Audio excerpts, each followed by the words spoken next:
Happy Friday, everyone. Welcome to round 6 of the Friday preview. We're starting to find out who are the pretenders and who are the contenders in the Eastern Football League. But one thing is guaranteed. There were no pretenders here on the Friday preview this afternoon here at EFL House. I'm Ben Waterworth to bring you the Friday preview, all thanks to Inside Football, the fair dinkum read for the fair dinkum footy fan. Joining me here at EFL House this afternoon, as he does most weeks, is Ray Baird. Hello, Ray. How are you, Ben? Great to be back at EFL House. Doesn't the week go quick? The week goes very, very quick. Always fun when you're involved in the Eastern Football League. Also back at EFL House today is the man himself, Wayne Brasher. Hello, Wayne. Good afternoon, Ben. I'm glad to be at EFL House this afternoon. And on debut this afternoon for the Friday preview is Paul Simosides. Hello, Paul. Hello, Benny. Thanks very much for having me. No worries, mate. Let's get stuck into Division 4, Ray. The first game we're going to have a look at is Kilsyth against the Eastern Lions. Two teams who, well, you'd think be going in the same direction, but Kilsyth just going a little better than the Eastern Lions at the moment. Yes, they certainly are, Ben. And for the second week in a row, Kilsyth will be playing at Pink's Reserve when they confront the Eastern Lions. After leading for most of the game against South Belgrade, but then conceding a 9-4 last quarter, they soon learnt what it takes to be a contender for 2013. Jamie Ockwell and Jay Sherlock, both 4 goals last week, and Troy Dunn 3 were very good for them up forwards, as they have been all year. And week in, week out, they get great service from Travis Browning, Jamie Haig and Corey Subin. But to be a top side, they cannot afford to relax against a side like the Eastern Lions, who are desperate for their second win for the season. The Lions would have learnt last week against Surrey Park that to be successful, they need to lift all over the ground. Under new coach Rob Kreskis, and with a large number of recruits tomorrow, they have the job in front of them. And the return of Sasha Danilkovic, with 7 of his team's 10 goals last week, they certainly have a forward up there who can do the job. Jason Want and Lee Rankin have been serviceable this season, but they need to get more out of players of the calibre of Jamie Devonish, Rod Church and Darren Murphy.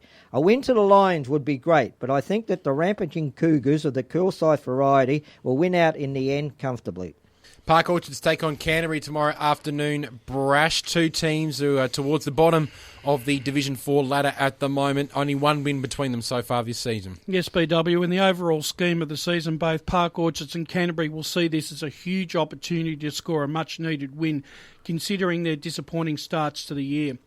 Park Orchards so far this season has recorded 1 win against the Eastern Lions, but have suffered consecutive losses against Ferntree Gully, Kilsyth and Sylvan in recent weeks.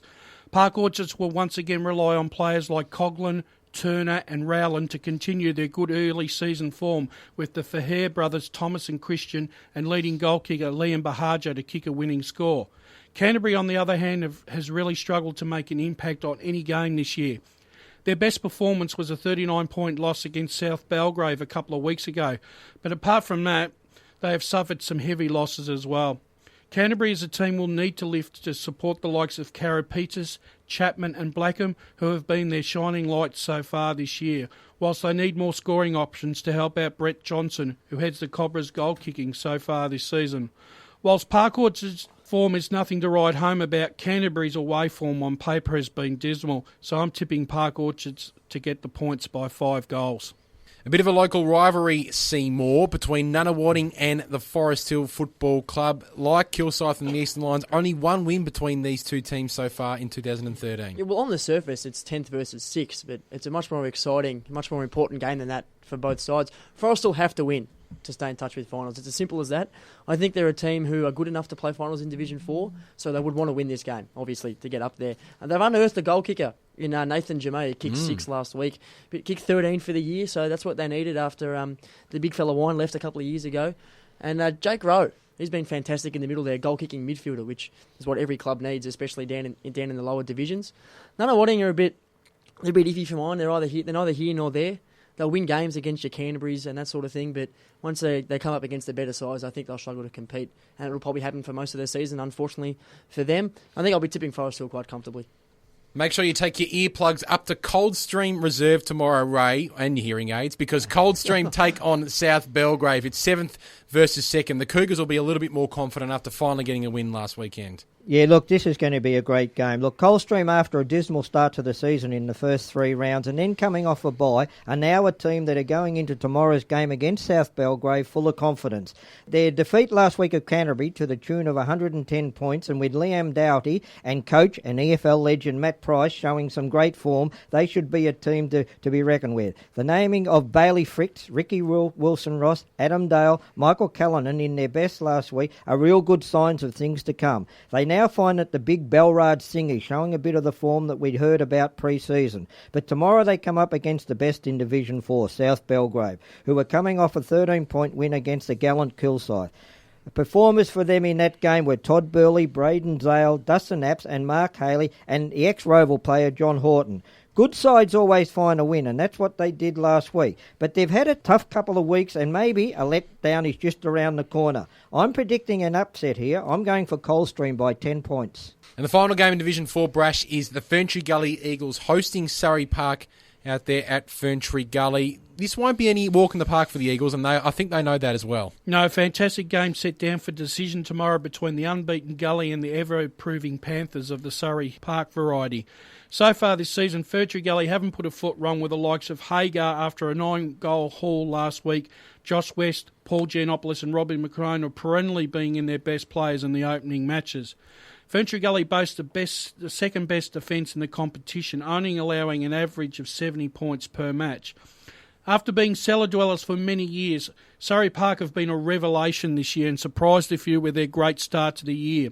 After suffering a 64-point loss to South Belgrave, they responded last week with a 30-point win against the Eastern Lions. Surrey Park, through new recruit and leading goal kicker Luke Conker, as well as Ben Walker, Matt Jeffries, have started well and been in their best. But overall, the team is contributing on a more even spread across the board. A major key to the success of the side is their defence, which is the best in this competition so far with an average of 58 points. Unfortunately, Ferntree Gully look like to have the more potent forward line, which boasts multiple goal kickers and have shown the ability to kick large and winning scores. And then for that reason alone, I expect them to get the win tomorrow in a close one by 2 goals. Sylvan, of course, with the bye tomorrow afternoon in Division 4. Division 4 done and dusted. Of course, you're listening to the Friday preview, all thanks to Inside Football. Pick up a copy from your local newsagents, Woolworths, or download on your iPhone or iPad. Division 3 time, gentlemen, and the first game we're going to have a look at Seymour is Heathmont taking on Doncaster out there at H.E. Parker Reserve. On paper, looks like a bit of a mismatch. Yeah, not the most exciting game in what's now being called the Premier Division of the EFL. It's getting a lot of media attention, Division 3, but no, it's not the most exciting game this weekend. On Saturday, Doncaster are certainly the team to beat in Division 3. Doncaster and Templestowe up there together. At the start of the year, we're all worried about Heathmont, their ability to score, kick goals, with no Sheen going, obviously, and Hickey as well. They've played above themselves, I think, to start off the season, but I think it's all going to slowly start to taper off. Not sure if Nathan Thompson's playing. All the better for the Jets if he's not. And Greg Jarvis was back in the seniors on the weekend, named in the best, back to his old ways. Probably the best ruckman in Division 3, I would say, the old fossil there. We'll be tipping Doncaster they could get to 3 figures. A local rivalry at its best tomorrow, Ray, as Templestowe host Warrandyte for the Yarra Cup, 5th against 10th, and on paper the Dockers should be too strong. Yeah, look, Templestowe host Warrandyte at Porter Street tomorrow, a much more comfortable venue for the Dockers. Warrandyte suffering a 59-point loss last week against Ringwood, and I don't think that it will get any easier for them tomorrow. They've been workmanlike in some of their losses this season, having stayed with sides for 2 or 3 quarters. It must be very difficult for them playing out of temporary club rooms. They rely heavily on the talents of Tommy Norton, Mick Morello and Nick Clapham. Their coach John O'Brien can only go with the list he has at hand and must rely on some youngsters to try and get the job done every week. But tomorrow they come up against a talented Templestowe, who defeated an encouraging Whitehorse Pioneers by 18 points last week. Templestowe's form over the last fortnight hasn't been that impressive, but last week's spearhead Simon Grasser was back to his best with 5 goals, and Adam Prestigiacomo is in sterling form. Add to that Jamie Van Kerkhoff, Alistair Quinn, Jeremy Millard and George Sarahides. So in a somewhat of a local derby, I think Templestowe will prevail. Brash, Chirnside Park hosts Baronia tomorrow afternoon out there at Kimberley Reserve. The Hawks finally getting some confidence back last weekend with a much-needed victory. Yeah, an interesting game set down for decision with Chirnside Park squaring off against an improving Baronia outfit. On the surface, Chirnside Park's form has been competitive. Unfortunately for them, they only have one win to show for it, whilst Baronia have had a solid start with 3 good wins and a couple of losses. So they can go into the game knowing that a good win here could have them sitting around the top 5 on Saturday night. Chirnside Park boast an even spread of goal kickers who can share the load. However, they lack a key forward. Brad Waters, Daniel Papa, Michael Gibson, Stephen Pepping, as well as the big man Aaron Pedinella will need to hold their good early season form if the Panthers harbours an ambition of a win. Baronia have shown for most of the season that on their day they can match it with the big boys. Dean Grice is all class and continues to perform at optimum levels, whilst Jordan Begg, Jess Bolton, Matthew Bazinkas and Nathan Allen continue to be in Baronia's best. Experienced campaigners Mark Hardy and Mark Williams give the Hawks much-needed stability and poise when calmer heads are required. Whilst I would like to see the Panthers win this one, I think Mark Hardy will make sure that Baronia are primed for a big game tomorrow, and I expect them to win the game by at least 5 goals. Definitely not the prettiest game tomorrow afternoon, Paul, but definitely the one with the most meaning. It's the Glen Waverley Hawks hosting the Whitehorse Pioneers in an early relegation battle out there at Central Reserve. Who'd have thought we'd be saying that after round 6? It's ridiculous. But I think the Whitehorse Pioneers have actually been in a lot of their games this year. I saw them firsthand last weekend, and they were fantastic. They got a lot of endeavour. They've got a kid called Ed Sim, who I would rate as the best young midfielder in Division 3 and kicks goals. Glen Waverley Hawks, unfortunately for them, they only have one as a party. And they got no avenue to goal at the moment. I think Matthew Carnelli's gone back to a half-back line. Obviously, they lost the pig. Grasso's gone to Templestowe now, so I don't see them kicking a winning score. I think Whitehorse will win this, and I think they'll win it by about 8 or 9 goals. I don't think Glen Waverley will be a show. Ray, Ringwood host Mitcham tomorrow afternoon out there at Jubilee Park. A good opportunity for Ringwood to test themselves against one of the better teams in Division 3. Ringwood's season has been up and down to this stage, but last week, coming off a 59-point win over a spirited Warrandyte, exerting their authority with a 12-goal-to-5 second half, their forwards in Zach Tui, Katziavis and Farmer snared a bagful between them, whilst Burmeister, Lucas and Davis have been steady performers this season. But tomorrow they come up against Mitcham on the rebound after going down to the new boys on the block, the Basin, by just 6 points in a thriller.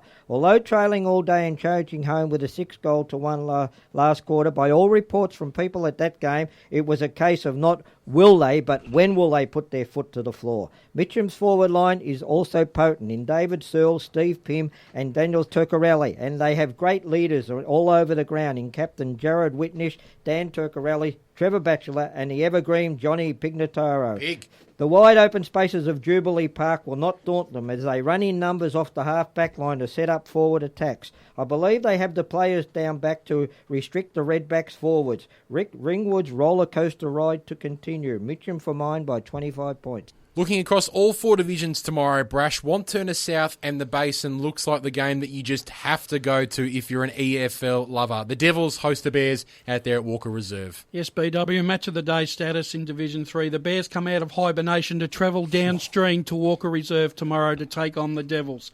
The Basin have acquitted themselves very well since making the transition from Division 4 and come into this game full of confidence after surviving a last quarter revival from Mitcham to get victory by 6 points after being in control for most of the day. Wanturna South has so far this season quietly slipped under the radar, going about their business. After taking Heathmont to the cleaners last week by 94 points, the Devils will be keen to continue their winning ways. The secret to the Basin's success so far has been the form of Andy Coltrera with 22 goals and Brett Galicchio with 15 goals, ably assisted by the likes of Craig Christie, Trevor Mills, William Gafer and Andrew Batty, who have been consistently in their best. Wanturna South's strength has also been its forwards, led by Daniel Badone with 19 goals, Anthony Papa's 15 goals with Brent Walker and Scott Edgecombe also amongst the goals this year. Braden Harkness has had a stellar start to the year with Brad Hutchison, Tim Lee and Andrew Teakle among their best. Both sides have shown through the season that they can win from either coming from behind or setting up the win in the early stages of each game. I think Wanturna South, with home field advantage, has a few more forward options at their disposal, and they'll get the points by 4 goals only after the Bears give them an almighty fright. And of course, you can tune in to this game tomorrow afternoon on 98.1 Radio Eastern FM from 1 till 6 p.m. A full call of the game from 2 to 5 p.m. And of course, all the around the ground scores. Should be a beauty, and we'll be all over it on EFL Game Day. You're listening to the Friday preview, all thanks to Inside Football, the magazine for the fair dinkum footy fan. Make sure you pick up a copy from your local newsagents, Woolworths, or download from your iPad or iPhone. Let's get stuck into Division 2, Seymour. The first game we're going to have a look at is out at Bayswater Oval. It's the Waters against Mooroolbark in the Battle of the Greens. Yes, another important game for both sides. The Mustangs are doing very well with that kid Talevsky up forward this year, but I don't see Bayswater getting on top of them. Just say that from the outset. They're coming off a very disappointing loss to North Ringwood last week, Bayswater, and I don't really see them bouncing back from that. Woolbark boasts one of the best centremen in Division 2 with Polkinghorn, who's also been in the goals the last couple of weeks. So I think they're going to have too much class in and around the stoppage and in the forward line. It could be tipping Woolbark to win by about 33 points. The Waverley Blues got back on the winners list last weekend, Ray, but it'll be a tough task tomorrow afternoon when they host the rampaging Saints out there at Mount Waverley Reserve. Yes, Waverley Blues host the new boys on the block tomorrow, North Ringwood at Mount Waverley Reserve. The Blues will be full of confidence after a solid four-quarter effort to defeat one of the sides in the 4 in Donvale. But tomorrow I feel that they'll run straight into a brick wall. They will be a huge task for them, and Brett Davidson knows that he will have to put in an extra effort to get the points. But upsets do happen, so as long as they have a red-hot go, who knows? Last week, their forwards were on fire, with Glenn Marnie 3, Ryan Tiley 2, and McCulloch 2, and an even spread of 9 goal kickers, and all of that was possible because of the work rate of their midfield in Matthew Watts and Paul Savage. Also, Kieran Nolan, Hamish Lay were good players. Their opposition in North Ringwood are coming up from 3rd Division, have taken all before them, and sit second on the ladder undefeated. The inclusion this season of Western Bulldog rookie Tom Hill with 23 goals has been huge, and will be a headache for Brett Davidson's boys. And last year's Division 3 medal winner, Jack Whelan, has stepped up to Division 2 football like a duck to water. Add to that the ruck work of Adam Tuck, also De Kreiser, Den Elzen, Van Noonen and Tim Jones, and Brett Moyle has his side playing a great brand of football. I feel that North Ringwood will have too much class and firepower up forward. North Ringwood by 40+ points. Got a feeling things will go from bad to worse for Doncaster East tomorrow afternoon, Brash, because they come up against a Montrose side who I think will unleash some serious hell. Yes, BW, the Montrose Roadshow just keeps rolling into town, and the next stop on the itinerary is tomorrow. And yes, you can see them live at Zerby's Reserve in the flesh at 2:10 p.m. against Doncaster East.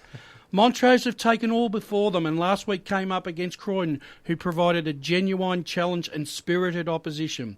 However, by the end of the game, they still prevailed by 32 points to keep their unbeaten season intact. I'm not sure what's in the drinking water down there at East Doncaster because they cannot get their season going. Coach Paris Harvey must be pulling his hair out trying to improve the club's fortunes on field. To be fair, they have played 4 of the top 6 sides in the current season, which has led to some substantial losses. Montrose coach Brett Johnson has played a significant role all season, leading the side by example, whilst Dylan Rickard, the Goodman boys, Jai and Sam, Andrew Nee and the evergreen Dean Stephen continue to be amongst their best. And how can you forget that man Billy Schilling? He's probably the most improved forward in the EFL in the last 2 seasons. With 24 goals already this year, he'll be keen to add to that tally again tomorrow. I don't believe the EFL has seen the best of Billy yet, but with time and maturity it will come. Whilst it's not all doom and gloom down at East Doncaster, they can take some heart in the performance of Ash Neville, who's been in their best so far this season. Other players such as Matt Bremner, Daniel Gordon, Dylan Heath have given good service. Billy Morrison, who leads the goal kicking with 10 goals, seems to be their only option down forward, so other avenues to goal need to be found. The way I see it, East Doncaster need plenty of rain in monsoon proportions and some divine intervention from the man above to give them any chance of victory. They say football can turn up a surprise when you least expect it. I'm having none of it. Montrose to win by 20 goals. 2 enigmas of the Eastern Football League, particularly in Division 2, clash tomorrow afternoon, Paul, when Upper Ferntree Gully host Donvale. You just never know what these 2 teams are going to dish up. It's a tough one to pick.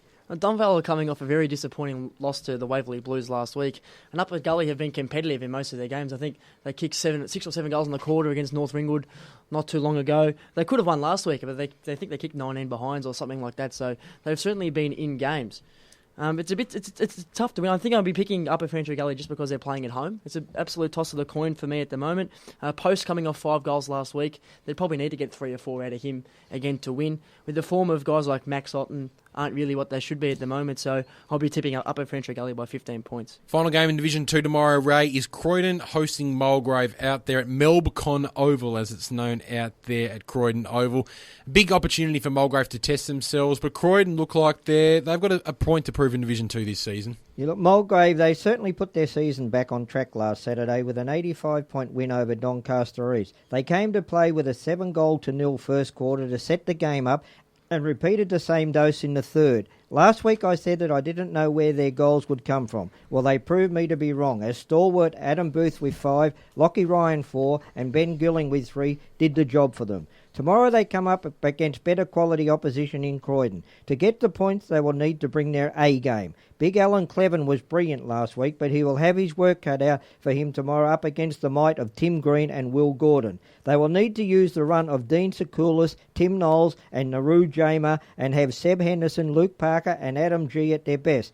Then we have Croydon, who shut down the might of the powering Montrose and only went down by 32 points at Montrose Reserve. For mine, this will be a danger game for Croydon, so they will have to be on song to get the points. Last week they were well serviced by Trent Martin, Billy Dixon, David Black, Andrew Hughes and James Grant, and they will all need to bring that form back tomorrow. They also had a spread of 8 goal kickers, including 2 from Ryan Pearce, Andrew Hughes and Justin Ficcarelli. Although Mulgrave were very good last week, I just believe that Croydon have been a little more consistency in this season and they will be a very good game, but I think Croydon over the line by 10 points. Great work, gents. Division 2 done and dusted, nicely previewed and tied up in a bow. You're listening to the Friday preview, all thanks to Inside Football. Make sure you pick up that great magazine with plenty of history from your local Woolworths or newsagents, or you can also download on your iPad or iPhone. The big boys of Division 1 await us, Wayne Brasher, and the first game we're going to have a look at is South Croydon taking on Norwood. 10th versus 2nd, and I think we'll get a bit of a 2nd versus 10th kind of margin tomorrow afternoon. You could be right there, Ben. Norwood make the trip to South Croydon, who in recent weeks have come back to earth with a thud. After winning their opening 2 games, 3 consecutive losses have undone all the hard work early, and now they face a Norwood side really keen on flexing their muscle. After suffering a 94-point loss against East Ringwood, the challenge for coach Damien Franken is to get the side up and running. Players like the King brothers, David and Daniel, along with Nick Molnar, Anthony Descent, Daniel Coughlin and Glenn Strawn, have been in South Croydon's best, and once again these players will need to perform if South Croydon is to win the game. They also need contributions by James Crowell, Dylan Troutman and Grattan Stevens, who on their day are also capable of playing good football. Norwood is sitting in second position, with only one blemish being a last-minute loss to Vermont, and have been very workmanlike in the way they have gone about things this season. Players such as Matt Deckler, Dale Bull and Jake Ford have been in good form early.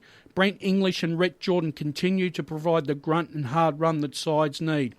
Matt McCormick provides a good option as a leading full forward. He takes a strong mark and has the ability to kick long goals with his booming left foot, and can be a hard matchup for opposition coaches. If David Johnson could find form, he has all the attributes to be the X factor that Norwood so badly needs this year, especially at the business end of the season. An interesting pickup is ex-AFL player David Trotter. As the season progresses, I expect him to develop and become an integral part of this side. I expect South Croydon to put up a much better performance tomorrow, but Norwood still look too strong all over the ground and will get the points by 8 goals. Lilydale host East Burwood tomorrow afternoon. Seymour up there at the LSO. Lilydale, even though they went down by a fair bit to Noble Park last weekend, on paper they're a much better side than East Burwood at the moment. Oh, certainly. Look, it's not a game we want to be spending too much time on. East Burwood were embarrassing last week against Bourne. If it wasn't for Mariani, who's pretty much carrying them through the last 5 games of this season, they'd be getting beaten by more and more every single week. They're certainly the ones they'll be heading back into Division 2 at the end of the year. If I can make that call now on the record, I think they'll be going back down. I think Wakeman will get the Falcons over the line and they'll win by 5 goals. Vermont and Scoresby have had plenty of great meetings over the past couple of years, Ray, particularly in last year's finals series. They meet again out there at Vermont Recreation Reserve. A very different-looking Scoresby outfit, though, taking on a very different-looking Vermont outfit too. Yes, in recent years gone by, this clash would be worthy of the match of the day, but not so tomorrow. 4th place Vermont hosts 9th place Scoresby. After a slow start to the season, the Eagles now find themselves 3-2, having won the last 3 games, and in their 51-point win over Blackburn are getting back to the Eagles of old. With the inclusion of Justin Van Noonen and the return from Sylvan of Ash Froud with 20 goals this season, plus the return of Matt Gregg after a long-term injury, their forward line starts to look really good. You also add ex-Magpie Paul Chadwick, who is running into a bit of form, and David Barton, Nathan Hanley, Lockie Johns, and the 2 big ruckmen, Robbie Ross and Simon Taylor. Things are starting to click down in the Eagle nest. Tomorrow they come up against a very young and inexperienced Scoresby side, who did the job on Neighbours Roval last Saturday by 31 points. Scoresby still has a core of very good experienced players in Adam Parker, Ben Bongreese, Jared Hicks, and with Nick Paparopoulos, 4 goals last week, David Marcius and Reese Van Reenen playing good footy. Sean Kavanagh's men, or should I say boys, will be all out for victory, and Vermont cannot afford to take them lightly, as we all know what happened in round 1. At the end of the day, Vermont's experience plus their superior class surely must get them over the mark. Eagles by 65. Brash, Blackburn host Baldwin out at Moreton Park tomorrow afternoon in Blackburn. You were, of course, out at Moreton Park last weekend. The Burners not quite up to the standard of Vermont, and I think they might struggle again against Baldwin, who are currently 5-0 and should make it 6-0. Yeah, look, Ben, Baldwin make the trip down to Moreton Park to take on Blackburn tomorrow. What is shaping as a crucial game for the home side. Last week, Blackburn hosted Vermont and things didn't go as planned and were beaten by 51 points. After failing to take advantage of the win in the first quarter, Blackburn kicked themselves out of the game in the second quarter. And after a spirited 5-goal comeback in the third quarter, they were unable to sustain the effort in the last. Baldwin travelled to East Burwood to take on the struggling Rams and came away with an 86-point victory courtesy of 8 goals from Luke Barker. Blackburn have relied on Ben Fraser and Damien Arizolo to kick the bulk of the goals in this season, and at the moment are certainly missing Stefan Denadich and Graham Johns in their lineup. Jared Worsterling, Ben Dolan, Tyler Faulkner, Paul Bunt, as well as Jack Lewis have constantly been in their best, and once again these players will be pivotal if Blackburn is to win tomorrow. Baldwin seem to have a plethora of riches at their disposal. They have class players on every line. They are well balanced, that work hard for each other as a unit and at both ends of the ground. Jeff Goebbels is a proven big-time performer. The run of Rennie Gilchrist, Ryan McMahon and Marco Regan cut a swathe through opposition midfields, and promising youngsters Christian Sanfilippo and Ed McCutcheon are developing into good footballers, with Rod Crow being the cornerstone of the Baldwin backline, just to name a few. I expect Blackburn to take it right up to Baldwin in the early stages, but class will prevail, and I expect the Tigers to run away with the game by 10 goals. Knox hosting Noble Park tomorrow afternoon, Paul, out at Knox Gardens Reserve. 5th versus 3rd, but you can tell on paper there's a pretty big class difference between the two teams. Yeah, it's a funny old game, this one. You've got two teams. You've got Knox, who are coming down from winning 3 games in a row at the start of the year, and Noble Park, who are looking like they're just starting to gather some momentum and work their way into season 2013. I think names like Kemperman and Anderson will just be too strong in the midfield, and I'm waiting for George Angelopoulos to take a game by the proverbials in 2013. He hasn't done it yet. Saturday might be the day, and if he does that, I think Noble Park will win comfortably. And arguably match of the round in Division 1 tomorrow, Ray, is Roeville hosting East Ringwood. Should be an interesting clash. 2 teams who've been a little inconsistent to start off the season, but East Ringwood, they'll be full of confidence after we saw them last week. Yes, you're certainly right there, Ben. The Hawks host the Roos at Scoresby Recreation Reserve tomorrow, and Hawks coach Paul Minot stated pre-season that he expected a roller coaster ride with his young side going up to Division 1 this season, and he got just that last week when his side went down to Scoresby, a game that most people picked them to win. Tomorrow they come up against a confident East Ringwood team after their first win for the season against the disappointing South Croydon. Having seen East Ringwood last week, Roeville will have to be at their best to get the points. Their forward line of Cody Morris, Nathan Hicks and Matt Stanley are proven goal kickers, and with their very talented midfield of Frawley, Davey, Makara and captain Robbie McEwen will no doubt give them plenty of supply. Their backline over the last couple of seasons in Division 2 has been their strength in Willoughby, Powell, Kinder, Jackson and Giorgio. But they come up against a bigger body, taller side, who last week had some great performers up forward in Farmer, McGuinness, Purdy and resting ruckman Andrew Renton. And their midfield isn't bad either, with Van Rooyen, Gurney, Gibson, Sharp and Theodonis. I feel East Ringwood will win this game for two reasons. One, Andrew Renton's dominance in the ruck at clearances because of his height. And two, if they go into this game with the three talls up forward, as good as Roval's defence has been, I think they can kick the ball long and high and get the required result. One player Roval will have to watch is young Jaden Batterglen on half forward, a definite player of the future. East Ringwood by 30 points for mine. There you have it, gentlemen. All four divisions nicely previewed, done and dusted. This has been the Friday preview, all thanks to Inside Football. Make sure you pick up a copy at your local newsagents, Woolworths, or download on your iPhone or iPad. Make sure you tune in to 98.1 Radio Eastern tomorrow afternoon for Wantirna South and the Basin. The game of the day, no doubt about that, across all four divisions. Never forget Akira EFL Sunday from 10 a.m. to 12 p.m. as the boys chat to winning coaches and go through all the senior results from the previous day. And never, ever forget the Mighty Huddle from 6 to 7 p.m. on 98.1 every Wednesday night. Wayne Brasher, been a pleasure having you in the studio. Enjoy Division 1 football tomorrow. Thank you very much, Ben. Ray Baird, I'm sure you're looking forward to heading out to see the mighty Surrey Park Panthers take on Ferntree Gully tomorrow. Yeah, I'm looking forward to that one, Ben. And Seymour, thanks for your work today and enjoy Division 3 football tomorrow afternoon. Certainly will. This has been the Friday preview. I've been Ben Waterworth, and as a wise man once said, Stick a fork in us, we're done.